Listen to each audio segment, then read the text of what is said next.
존경하는 김영미 의장님, 그리고 선배 동료 의원 여러분, 안녕하십니까? 장정희 의원입니다.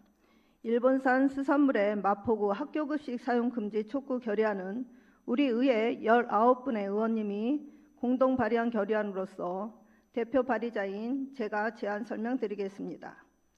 일본이 국제규범을 위반하며 핵오염수를 모두 방류하는 데 30년 또는 그 이상이 걸릴 수 있는 상황에서 학교 급식에 일본산 수산물 사용을 금지하는 것은 후쿠시마 원전 사고 이후 학부모 단체 등에서 지속된 요청이며 핵오염수 방류가 시작된 이제는 더 이상 미룰 수 없기에 마포구 의회는 다음과 같이 결의하고자 합니다. 그러면 결의문을 낭독하겠습니다. 일본산 수산물의 마포구 학교 급식 사용 금지 촉구 결의안. 서울특별시 마포구 의회는 일본의 핵오염수 해양투기로 인한 일본산 수산물을 우리 아이들의 학교 급식에 사용할 수 없도록 강력히 촉구하고자 한다. 일본은 2023년 8월 24일 핵오염수 1차 방류를 시작으로 10월 5일에 다시 2차 방류, 현재까지 15,600톤을 바다에 투기하였다. 그러나 매일 핵오염수 100톤이 새로 생성되고 있어 이를 모두 방류하는데 30년 또는 그 이상이 걸릴 수 있는 상황이다. 일본 정부는 오염수가 처리를 거친다면 인체에 영향이 거의 없다고 주장하고 있다. 우리나라가 수입을 금지한 후쿠시마 인근 8개원을 제외한 지역의 수산물에서도 방사능이 기준치를 초과하여 검출되고 있다. 이는 핵오염수에 포함된 물질이 후쿠시마 원전에서 먼 바다까지 영향을 미치고 있음을 말한다.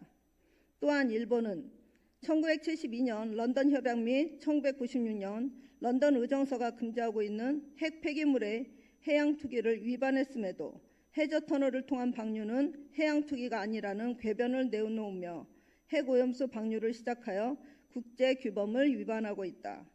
정부에서 적극적으로 일본산 수산물 수입 금지 조치를 취하지 않는 상황에서 교육부는 2021년부터 올해 5월까지 최근 3년간 학교 급식에서 일본산 수산물을 사용한 사례가 없다고 밝혔다. 그러나 해양수산부 조사 결과 올해 8월 기준 일본산 수산물 원산지 미표기 및 허위 표시 건수는 작년보다 2배 이상 증가하여 언제 어떻게 일본산 수산물이 우리 아이들이 먹는 학교 급식에 사용될지 모르는 상황이다. 후쿠시마 원전 사고 이후에 학부모 단체 및 환경단체는 학교 급식에 일본산 수산물 사용을 금지하라고 지속적으로 요청해왔다. 그리고 핵오염수 방류가 시작된 이제는 더 이상 미룰 수 없는 일이 되었다.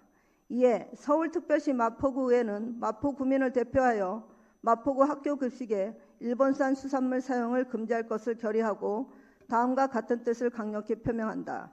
하나, 국회는 우리 아이들의 안전을 위협하는 일본산 수산물의 학교 급식 사용 금지를 명시하는 법제화를 추진하라.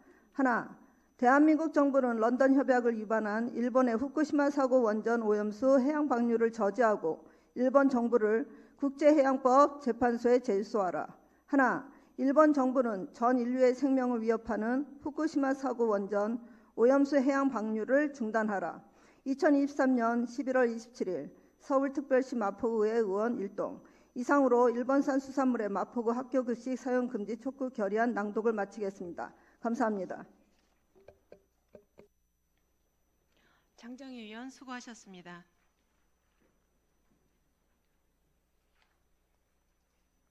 그러면 의사일정 제5항 일본산 수산물의 마포구 학교 급식 사용 금지 촉구 결의안을 원안대로 의결하고자 하는데 의원 여러분 이의가 없으십니까? 이의가 없으므로 가결되었음을 선포합니다.